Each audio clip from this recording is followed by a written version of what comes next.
Les Gémeaux, comment allez-vous? J'espère que tout va bien pour vous, que vous êtes en forme.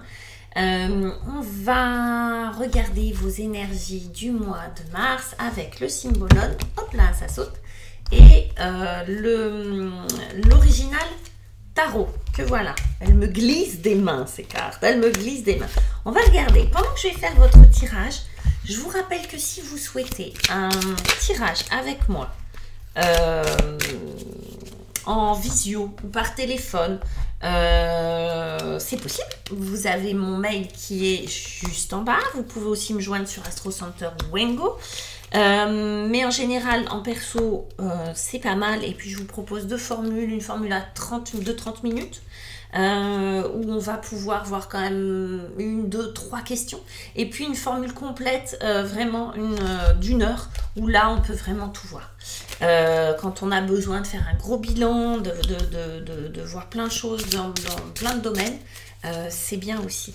Voilà. Alors, qu'est-ce qu'on nous prépare pour vous, les Gémeaux, pour ce mois de mars? On va aller voir. Il y a du changement, parce que là, j'ai quand même deux arcanes majeures qui sont sortis, pas des moindres. On va aller voir. Bon. On va aller voir mes petits Gémeaux. Où est-ce que vous en êtes? Ben, vous en êtes dans votre petite prison mentale. Ça tourne en rond, en boucle, à l'intérieur. Pas facile. Comme s'il y avait quelque chose. Alors, pas forcément dans tous les domaines de votre vie. Alors, ça peut être général, comme ça peut être affectif, comme ça peut être professionnel, comme ça peut être financier, etc. Mais ça peut être aussi général. C'est-à-dire que il y a des pensées récurrentes. Il y a comme un petit vélo qui vous enferme, vous voyez, mental. Avec les épées, on est dans le mental. Donc, il y a quelque chose qui vous enferme. Et vous avez la sensation de ne pas pouvoir en sortir. Vous avez les yeux bandés. Vous n'y voyez pas clair. Parce que, vous voyez, chaque épée, c'est un peu une parole, un mantra, on va dire. Mais un mantra qui n'est pas forcément positif pour vous, là, tout de suite, maintenant. Qui l'a peut-être été, mais qu'on doit dépasser. Et vous avez les yeux bandés. Donc, dans ce cas-là, qu'est-ce qu'on fait? On regarde, en tout cas, on perçoit les choses avec autre chose que ses yeux. L'idée, pour sortir de là, ça va être de percevoir les choses avec peut-être plus d'intuition, avec le corps, avec le cœur, avec une part plus inconsciente. Mais en tout cas, pas avec le mental. Ok? Vous êtes dans une phase comme ça, vous voyez, et en plus, on a ce symbole-là qui nous parle du Capricorne, qui nous parle d'apprentissage, de patience, de sagesse. Et on a le sablier du temps, on travaille le temps. Les Gémeaux, peut-être que vous trouvez que le temps est long. Vous voyez, c'est comme si le temps n'était pas votre ami dans ce phénomène et vous devez effectivement voir les choses autrement, inverser votre regard pour vous dire, ok, c'est peut-être un copain. Peut-être que ce temps-là, il est utile pour moi, pour m'occuper d'autre chose. C'est comme si vous attendiez, vous étiez focalisé sur quelque chose, donc vous êtes dans une prison mentale, et que du coup, ça n'avançait pas, ça n'arrivait pas, ou c'était trop lent pour vous, que du coup, on vous dit, non mais focalise-toi sur autre chose en fait. Ce temps-là, il est bon, il est nécessaire, mais pour un autre apprentissage que celui que tu crois. Okay, par exemple, vous attendez, je dis un truc bateau, vous attendez le retour d'une personne, vous focalisez dessus, vous ne pensez qu'à ça et vous trouvez que le temps est long. Oui, le temps est long parce qu'en réalité, l'univers ou la vie, etc., vous invite à prendre soin de vous, à penser à vous, à votre intériorité, à votre vie intérieure, plutôt qu'à attendre que le bonheur vienne de l'extérieur. Exemple, ça peut être plein d'autres choses. Du coup, le défi, je dis ça parce que le défi, on a la reine de bâton et on a ce charmant petit couple qui se dirige vers un palais, vous voyez, le bonheur. La reine de bâton peut être un personnage, homme ou femme, qui est dans la séduction, qui a beaucoup de charisme, qui vous fascine, on va dire ça, qui vous fascine, ok, et que vous attendez. Okay. Quelqu'un qui se présente comme quelqu'un qui a énormément confiance, estime de lui ou d'elle, qui a un certain charisme, qui a une certaine confiance, qui sait où elle va, ce qu'elle veut, a priori, et du coup qui vous fascine et que vous attendez, ou vous attendez quelque chose de cette personne. Si ce n'est pas le cas, ça peut être votre énergie où on vous dit, cette posture-là vous fait perdre confiance en vous et c'est le défi, c'est de retrouver cette énergie de la reine de bâton. Parce qu'effectivement, être attaché mollement, vous voyez, c'est pas vraiment des liens et être dans une prison comme ça, qui n'est pas vraiment non plus une prison, mais n'empêche que ça fait perdre confiance. Le temps qui passe, il peut y avoir aussi une réflexion sur la vieillesse, le temps qui passe, le temps perdu, etc. Il y a beaucoup de choses là-dessous. Peut vous faire perdre estime de vous, confiance en vous. Alors que cette reine de bâton, elle est en vous et que vous pouvez la retrouver à tout moment. Mais il y a un chemin pour ça. Il y a aussi l'idée de l'amour, peut-être de j'ai pas d'amour, on m'aime pas, je peux pas former un couple, le regret d'une histoire d'amour. Il peut s'agir aussi de deux polarités à l'intérieur de vous. Qu'est-ce qui est divisé? Est-ce que le féminin n'est pas en contradiction avec le masculin à l'intérieur de vous? C'est-à-dire émotionnellement, est-ce que vous vous sentez pas tiraillé? Là, évidemment, on a envie de voir quand c'est comme ça un chagrin d'amour. Ok, quelqu'un qui vous a échappé, quelqu'un qui est parti ou quelqu'un qui ne reconnaît pas votre souffrance. Ok, là pour moi il y a de manière plus générale c'est une énergie, hein, déjà on est avec les bâtons, cette confiance là c'est une énergie, c'est une façon optimiste de regarder les choses. C'est comme si ça, vous étiez beaucoup travaillé avec le temps et le mental et que du coup, le défi, c'était de retrouver quelque chose de plus intuitif, instinctif, plus de vitalité, plus d'énergie pour pouvoir voir les choses de manière positive. Vous voyez, ce paysage, d'accord? Pour pouvoir voir les choses de manière de voir le verre à moitié plein plutôt que de le voir à moitié vide. Qu'est-ce qu'on va faire pour ça? On va aller prendre sa petite faux, son petit cheval et on y va. On a la mort. On va aller. Qu'est-ce qu'on va faire mourir? Qu'est-ce qu'on va faire? Qu'est-ce qu'on va transformer? Arcane majeur, grosse transformation qui passe par quelque chose qui n'est pas forcément agréable. Un deuil d'une situation, peut-être le deuil d'une personne. Le deuil d'une relation, le deuil de quelque chose qui a existé, qui était bien autrefois. Et c'est ce que je vous disais tout à l'heure. C'est comme si on attendait quelque chose qu'on avait connu et qu'on ne comprend pas que ça n'arrive pas de nouveau. Les Gémeaux. Et ça peut se comprendre, d'accord? Et puis, il y a le deuil peut-être du temps qui passe, de la jeunesse. Bah, allez savoir, vous voyez? Il y a plein de deuils qui peuvent être faits.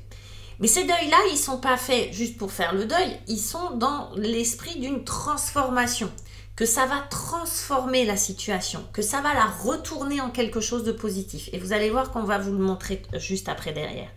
C'est-à-dire que de couper les branches mortes permet à l'arbre de reprendre de la vigueur et de faire pousser de nouvelles branches. Vous voyez dans la métaphore? Vous voyez dans l'idée? C'est vraiment faire du tri. Donc parfois couper des liens, c'est faire de la place pour de nouveaux liens. Je ne sais plus quel entrepreneur disait, qui avait très réussi, hein, qui avait vraiment réussi dans la vie, disait pour pouvoir gagner, il faut savoir perdre. En gros, il faut savoir investir, faut savoir donner pour pouvoir recevoir. Alors pas donner dans l'idée de recevoir, là c'est plutôt l'idée, c'est savoir perdre quelque chose pour faire de la place, pour attirer autre chose dans sa vie. Et ce que vous allez y gagner, bah, c'est de l'amour. On n'a pas, voilà, on va pas tortiller du machin. C'est l'union. Que ça soit de l'amour pour soi. Vous voyez, je vous parlais des deux polarités, de l'homme-femme. Regardez, eux, ils tournent le dos, eux, ils nous font face.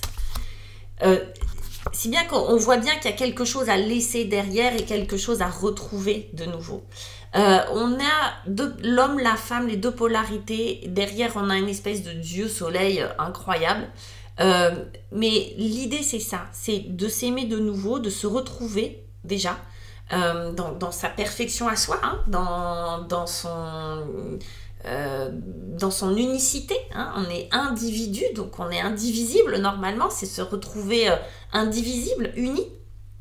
C'est aussi peut-être retrouver quelqu'un ou retrouver l'autre d'une autre manière.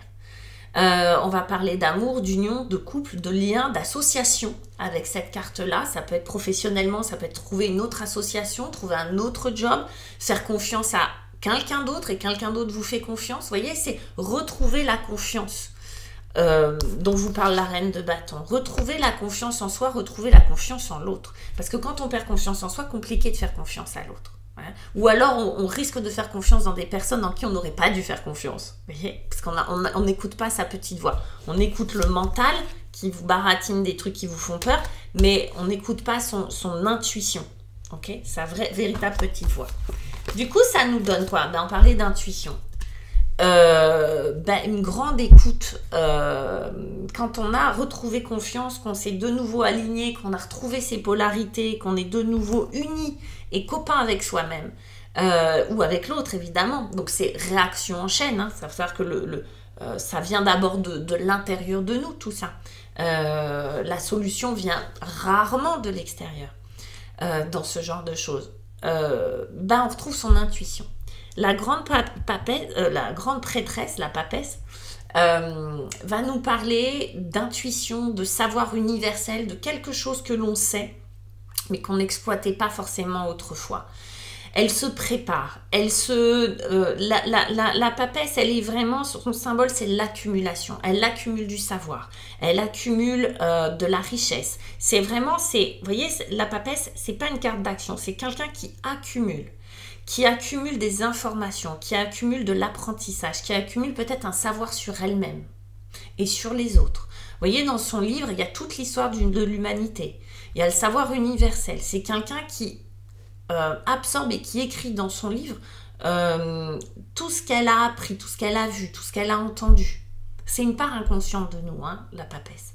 Et elle apprend beaucoup. Donc elle est très très à l'écoute, elle est beaucoup dans l'observation et elle prend de l'information pour en faire quelque chose après.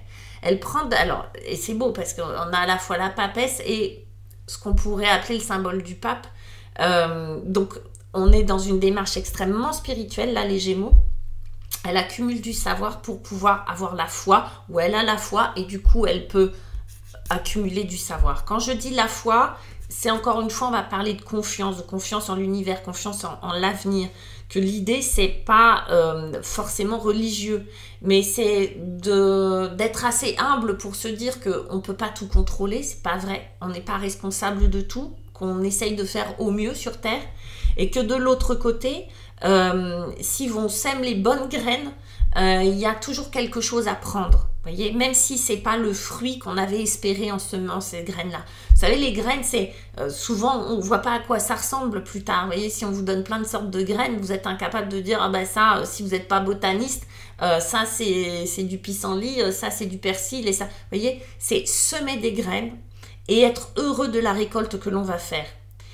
Souvent, on sème des graines en se disant, là, je vais avoir telle plante, vous voyez, là je vais avoir des tomates, pas de bol, vous avez des poireaux, on est très déçus, on est très triste. Non mais c'est sympa aussi le poireau, vous voyez ce que je veux dire, vous voyez l'analogie, c'est semer sans avoir la garantie de ce qu'on va récolter, donc c'est pas facile, c'est-à-dire qu'il faut avoir confiance dans ce qu'on va nous apporter, dans ce que la vie apporte, même si des fois on se dit, oh là là, mais c'est un drame.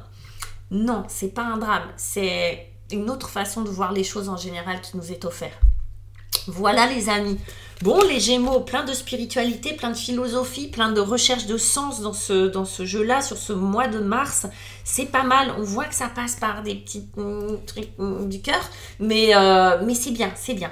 Laissez-moi vos commentaires. Envoyez ça à des Gémeaux que vous connaissez, des Gémeaux lunaires, solaires, ascendants, etc.